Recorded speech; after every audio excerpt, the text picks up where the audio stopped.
Hello hello everyone. आज मैं बना रही थी ब्रेड बीन्स, तो मैंने कहा चलिए आपके साथ भी रेसिपी शेयर कर दूं। फिर मैंने उसको प्रेशर में डाला, सारा कुछ काट शाट के मैंने डाल दिया था। तो मैंने कहा ज़रा थोड़ा फास्ट ट्रैक पे बनाना चाहिए। अब ये मैं प्रेशर की थोड़ी सी हवा निकाल रही हूँ। ये अब हुआ, फिर मैंने इसकी भुनाई भी कर ली। ये अब इसकी फ़ाइनल लुक थी। वो इतनी क्लियर नहीं आई, लेकिन खैर है, इग्नोर करें, बट टेस्टी बहुत थी। फिर मैंने कहा यार ये ड्रामा देखूं आजकल चल रहा है, इसका क्या सीन बना हुआ इस ड्रामे का ना, मतलब इसकी बहुत ज़्यादा हाइप क्रिएट थी। मैंने कहा चलो देख ही लेते हैं क्या। फिर मैंने थोड़ी सी लस्सी शस्सी बनाई। मैंने कहा यार थोड़ी सी लस्सी पड़े दे पिए, दिल ठंडा करें अपना, दूध दही पा के तो चीनी ठोक के। ये तिहामी है, ये हमारे नेबर्स में रहता है और ये बहुत क्यूट लगता है हमें। माशाल्लाह माशाल्लाह, अल्लाह ताला इसे बुरी नज़र से बचाए। अच्छा, ये जब छोटा होता था ना, ये मेरे पास आ जाता था। जब से ये थोड़ा सा बड़ा हुआ है ना, अब नहीं आता हमारे पास। हम कोशिश करते रहते दोनों हस्बैंड वाइफ के हमारे पास आ जाए, लेकिन अब नहीं ये हाथ आता। और ये ना चीज़ें समझना शुरू हो गया, मतलब इसे अपने पेरेंट्स की, अपने भाइयों की, सबकी पहचान होगी, हमारे पास नहीं आता भाई। ये कोको मेलन इसे लगा के दिया था, बड़ी ही मुश्किल से 5-10 मिनट इसको मैंने पकड़। अच्छा जी, ये है तिहामी। यहाँ पे मैंने ना इसको लगा के दिए कोको मेलन, लेकिन वो बहुत घबराया हुआ था। ये देखें, ऐसे लग रहा था जैसे बिल्कुल रोने लगा, आंसू उसकी आंखों में लटके हुए थे। और मेरा दिल चाह था इसको प्यार करूँ, बेबी नो। तो फिर मैंने इसे वहीं पे छोड़ दिया। मैंने कहा यार इसे प्यार करूँगी रोना शुरू कर देगा, लेकिन मुझे बार बार इस पर प्यार भी आ रहा था। दिल चाह रहा था इसे मैं तंग करूँ, ढेर सारी किसिस करूँ, मगर ये हाथ नहीं आया। भाई आजकल के बच्चे, बड़े तो छोड़ो, बच्चे इतने साइंसदान हो गए हैं कि वो लैपटॉप चलाना जानते हैं, मोबाइल चलाना जानते हैं। इवन तो ये बच्चा अपने घर में स्विप भी कर रहा होता है, दिखाऊंगी आप लोगों को मैं। तो बस फिर मैंने कहा अच्छा यार भाई आप खुश रहो, हमारी खैर है। थोड़े से मैंने कहा मीठे शीठे खा लें, मौसम का नया पल है, ज़रा मुंह मीठा कर लें। 2 hours later. तो हेलो हेलो, मैं बैठी हुई थी। मैंने कहा आप लोगों से हालचाल पूछ लूँ और अपना हाल आप लोगों को बता दूँ। और मैं अल्हम्दुलिल्लाह बिल्कुल ठीक हूँ। उम्मीद करती हूँ कि आप लोग भी खैरियत से होंगे। अगर आप लोग मेरे चैनल पर नए हैं तो please subscribe and share and bell icon का बटन दबा दें, ताकि आप लोगों को नोटिफिकेशंस टाइम पे टाइम मिलती रहें। तो बात दरअसल ये है कि आजकल मौसम बहुत अच्छा हो रहा है। बहुत अच्छे से मतलब ये है कि 50% सफोकेशन ख़त्म हो गई है और 50% जो है वो रह गई है। और जो मौसम है वो विंटर्स की तरफ चल पड़ा है, जैसे कि आप लोगों ने भी देखा होगा। खैर, और अब मुझे आप लोग ये बताएं कि आप लोगों के दिन वेकेशंस कैसी गुजरी, कैसी रहीं। अब तो ऑलमोस्ट बच्चों के भी स्कूल जो हैं वो सब ओपन हो चुके हैं। और मैं देख रही थी कि बेचारी मदर्स जो हैं वो सुबह सुबह बेचारी उठती हैं, सुबह 6-7 बजे बच्चों को भेजती हैं। ये एक बहुत बड़ी टफ़ जॉब है, बहुत ही बड़ी। और एक मतलब मेरे हिसाब से सुबह इतनी अर्ली मॉर्निंग उठना और बच्चों को भेजना और करना, मदर्स को तो सलूट है यार। आप लोग इतना सब करती हैं, दिन भर हाउस होल्ड्स देखती हैं, बच्चों को वो लुक आफ्टर करती हैं, उनको पढ़ाना लिखाना भेजना, ये वो बहुत टफ़ रूटीन्स है मदर की। तो उनको सलूट है मेरी तरफ से, मदर्स को बहुत बड़ा सलूट है। वैसे मैं अब यूजुअली ऐसी केसेस पे और ऐसी चीज़ों पे बात करती तो नहीं हूँ, लेकिन मैं देख रही थी 2-4 दिन पहले की बात है कि इंडिया में कलकत्ता में जो एक रेप केस हुआ है, और वो बहुत ही ज़्यादा भयानक केस था।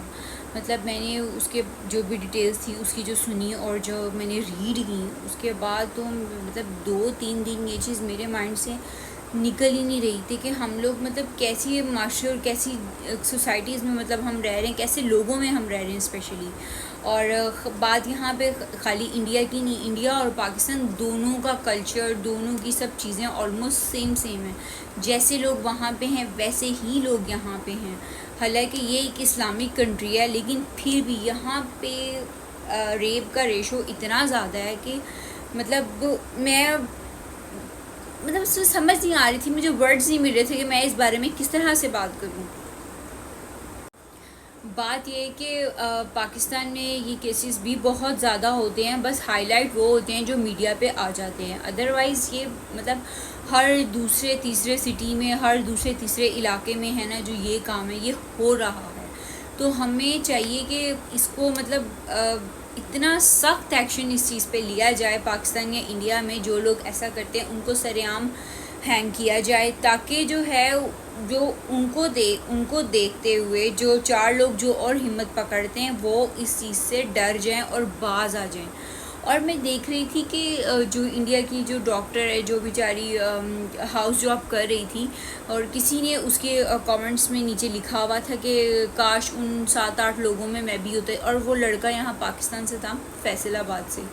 मैं इतनी हैरान हुई कि यार ये हमारे लोगों की मेंटालिटी है, मतलब कि हम कैसे मुसलमान हैं, मतलब मैं परेशान होगी उसका देख। मेरे हिसाब से जिस लड़के ने ये कमेंट किया है, तो मेरे ख्याल से उसके घर वाले या उसकी फैमिली या उसके सराउंडिंग्स में लोग, लड़कियां जो हैं वो सेफ़ नहीं हैं। अगर ऐसी थिंकिंग का बंदा आपके बीच में है तो यू आर नॉट सेफ़। तो ऐसे लोगों को तो फ़ौरन पकड़वाना चाहिए कि यार मतलब ये इनकी थिंकिंग क्या है। और ये बस मैं बता नहीं सकती कि मैं इस वाक़े की वजह से बहुत डिस्टर्ब रही हूँ 2-3 दिन। मतलब मुझे ऐसी फीलिंग आ रही थी, और मैं अपने पे रख के ये चीज़ सोच रही थी कि यार अगर हम उसकी जगह पे हों, या हम हमारे साथ ऐसा हो रहा हो तो हम कैसा फ़ील करेंगे। तो अगर यही चीज़ सब सोचते रहें तो इस तरह से बहुत सी चीज़ें जो हैं वो रुक सकती हैं। ठीक है, इंडिया और पाकिस्तान दोनों जगहों पे, और मतलब ये केस तो वर्ल्ड वाइड अब जो है वो डिस्कशन में आ चुका हुआ है। जैसे ज़ैनब केस था कुछ साल पहले, आप लोगों ने देखा होगा। तो ज़ैनब केस तो वो था ना जो हाईलाइट हो गया, लेकिन उसके अलावा ऐसे और भी बहुत से केस हैं। अभी कुछ टाइम पहले की भी बात है कि सिंध साइड पे किसी वडेरे ने उनके घर जो एक बच्ची मेड काम करती थी उसके साथ ये सब मतलब किया। तो ये चीज़ें बिल्कुल भी ठीक नहीं हैं। तो मतलब हम अपने बच्चों को क्या सिखाएंगे कि यार आप लोग अपने घरों से बाहर मत निकलो, और अगर बाहर निकलें तो किसी अपने के साथ मत निकलो, अकेले मत निकलो। खैर, अगर हम इस पे बात करेंगे तो डिस्कशन बहुत ही ज़्यादा वास्ट हो जाएगी, तो उसको कवर करना तो बहुत ही मुश्किल है। और यहाँ और वहाँ के हालात तो बिल्कुल बदलने नहीं वाले हैं। चाहे आप जितने मर्ज़ी प्रोटेस्ट कर लें, आज कर लें, कल कर लें, 10 साल पहले भी वही चीज़ थी, 20 साल पहले भी वही चीज़ थी, और 20 साल बाद भी वही चीज़ होगी। तो मेरा ख्याल है हमें अपनी बच्चियों की, अपने बच्चों की, अपनी हमें खुद सेफ साइड और सिक्योरिटी जो है वो फर्स्ट प्रायोरिटी पे हमें रखनी चाहिए, और हमें खुद हर चीज़ को सिक्योर, अपना ढेर सारा ख्याल रखें। और मेरा चैनल सब्सक्राइब करें, शेयर करें और बेल आइकन को दबा दें, और मुझे दुआओं में याद रखिएगा। अल्लाह हाफ़िज़।